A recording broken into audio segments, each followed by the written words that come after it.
Um, this video is going to be about the beloved land of India. Um, I'll just tell you a little bit of history about my experience with India. Um, I was into kung fu, Asian cultures, um, really into Chinese culture. I love Bruce Lee and I loved all the kung fu stuff back when I was like, in eighth grade and everything. I just couldn't stop watching that stuff. And I still like that stuff today. Um, and my, I think my older cousin or something, you just invariably learn about all different cultures. If you're into one foreign culture, you sort of like learn about the other ones. So I invariably learned about India. And I think my older cousin, he like showed me some different stuff about it. He showed me the incense. Um, I was into hippie culture, hippie music, and all that stuff. Um, and then I tried the food, and I was addicted to the food. The curries. Went into the store and got those little curry packets, and we made rice. It's amazing, and I still do that even to this day. Then my first job ever, I worked at an Indian restaurant, um, and I was like, I ate the food, and I looked at the murals on the wall. I looked at the murals on the wall. I looked at the other stuff, the other decorations and stuff that they have. And I was eating the food, and I had this experience that was like, wow, this is just like, this culture is like so ancient and like old that like like everything dawned on me. Like they have, like, in my opinion, I know not other people's opinion, but it's like the food. It's like scientific. The food is like it's like an art form. The food, like the food, it's ancient. It has so much like knowledge and like experience behind making the food. The food is just so perfected and dynamic, and it has all these spices, and it's just so like perfectly crafted, and it's like it's unlike anything I've ever had before, and it's vegetarian, which I liked. I liked because I don't know. I just if I just didn't like I like if it's vegetarian, I like it and it tastes good. I like it. I'm not like one of these people that just wants to just eat meat. Like I'm not. If I can eat vegetarian food and it tastes good as meat, then I'll eat the vegetarian food. I'm not harming anything. I'm not killing anything. So it's a double win. It's a double bonus. It's a double win.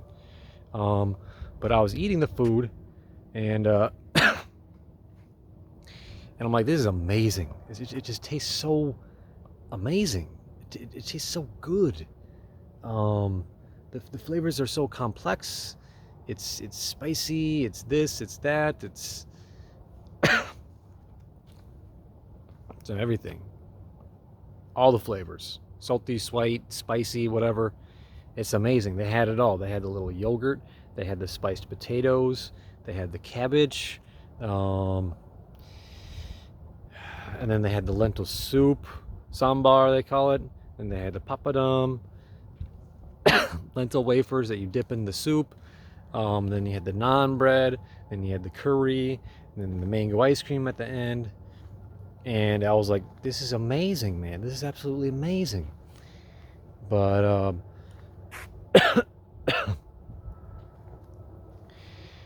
that's how I got introduced to Indian culture, and I've been a addict of the food, and I've been into the culture ever since. I know a lot about the culture. I follow some gurus and different the Vedas and the religion and stuff like that. I'm just into the Indian Hindu culture because I love it. I like it. It's great. Um, but back to the main reason why I'm making this video and why I'm talking about this is the fact that Indian culture, kind of related to what I was just talking about with the food. Indian culture is the only culture that has its head screwed on straight right now in the world. Now this video is going to be very politically incorrect. It's going to make people hate me. It's going to make people not like me. But the current state of the world, India is the only country that can take us out of the fucking mess that we're in, because India has the knowledge, and has the tools to ail the world's current problems right now. India's got the solution. And what are some problems that the world's going to face? I think the world's facing some mental health issues. The world is facing a lack of meaning issue. In my experience, people have no meaning. There's no meaning to life. People are facing health issues, which they don't know how to do. People are facing stress issues. Those are the big issues. Those issues are big enough. You know what I mean?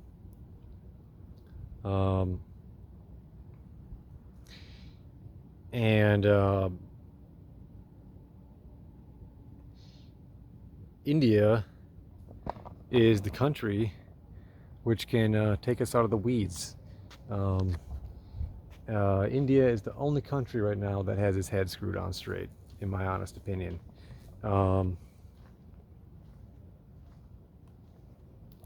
People in that country, they're very honest, and I don't know how to say this without offending a lot of people. I really don't, but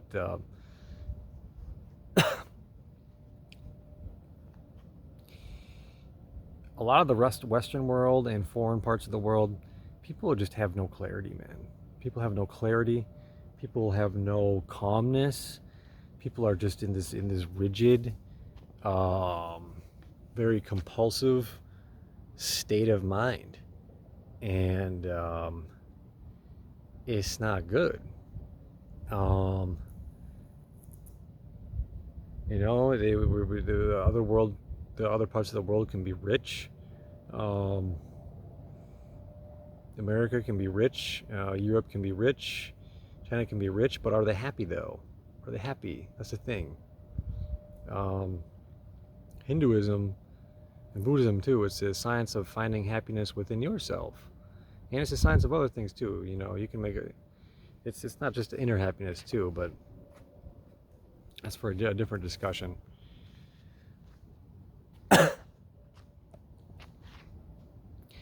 But India is the only country with its head screwed on straight right now. India is the only country that has clarity. Yeah, you can say it's a mess. Yeah, you can say it's overpopulated. Yeah, you can say the streets are dirty and there's poverty and stuff like that. But just set all that stuff aside. That stuff, it doesn't matter. They're going to get those problems fixed. But just because they have these problems, it doesn't mean you can disregard some other stuff that they have going for them. Don't throw the baby out with the bathwater.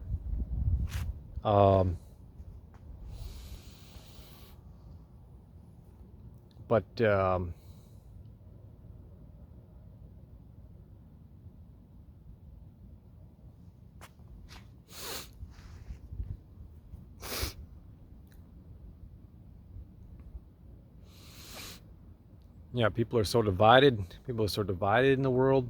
America, Europe, people don't have any solutions for anything. I don't know. India is the only country that's got its head screwed on straight. Listen to Indian people. Listen to Indian people. They know what to do. They know what to do. They know what to do.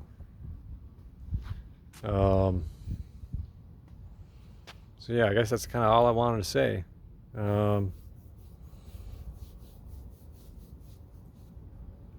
the Western world is dying. The Eastern world has more knowledge on how to handle the certain problems that the Western world is facing right now. Um, Western world is hollow. Western world is facing I can just see it. I can just see it in the way that people move and everything. People are so neurotic and compulsive, and people have no chill. People are in just like this constant, like agitated state, and I mean, it's horrible. People have no people have no calmness. Um,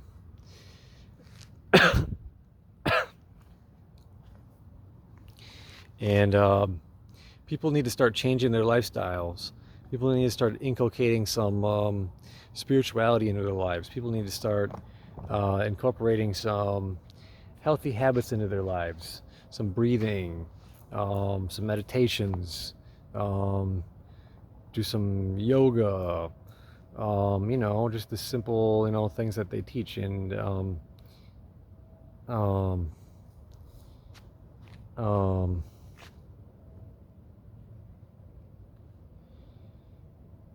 yeah. Well, I am tired right now. It's 1:21 right now. I decided to go for a walk, and I shot a video before this, and now I'm getting tired all of a sudden. I just want to go to sleep. And I'm not thinking right, and I lost my train of thought. But who cares? Um, that's the moral, the point of what I'm talking about. Listen to India. India has the ancient knowledge. India has the knowledge. Um, India is going to be a big player in the future. Fingers crossed. I think it's inevitable, but I'm not one to make these big predictions like that. I'm not a prophet or anything like that. But I think it's inevitable because the thing is, it's just the types of problems, neurotic problems and things like that, that people are facing in the Western world, happiness crisis, meaning crisis, things like that. The things that we have that we think are helping us with those things, with those problems, are not working. Um, Christianity is not helping. Islam is not helping. Maybe it's helping. I don't know. But we'll see. We'll see. Um, um,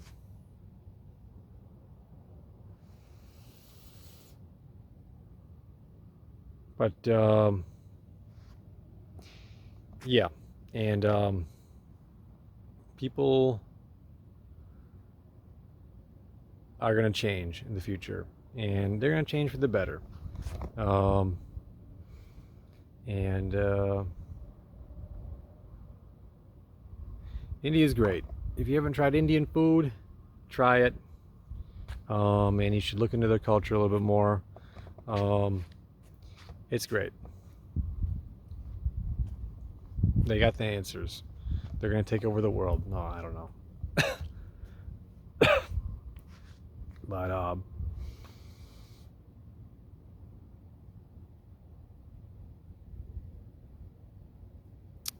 yeah, people are facing a meaning crisis. People are facing a happiness crisis, and the things which people think are going to help them with that, it just doesn't seem to be working. So they're going to look around at different cultures and see what they're doing. They're going to see what the Eastern world's doing. They're going to see what Buddhism is doing. They're going to see what Hinduism is doing.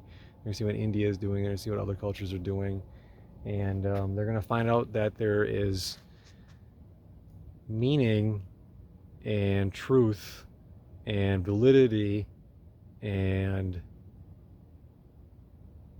value to those religions, and that they're for real, and they help. They got the real knowledge. Jnana, they call it Jnana, Jnana. It's the it's the Sanskrit word for knowledge. They got the jnana. They got the jnana. They got the knowledge. They got the ancient knowledge. It's thousands and thousands and thousands of years old. Ayurveda, the Vedas, they have the real knowledge. They have the knowledge. It's not to say it didn't exist in other cultures at some point.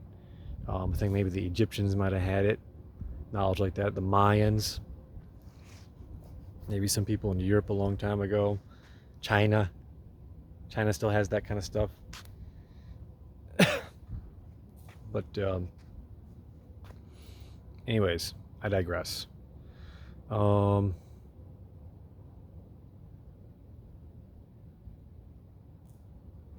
Yeah, anyways, that's just what I wanted to say. Goodbye.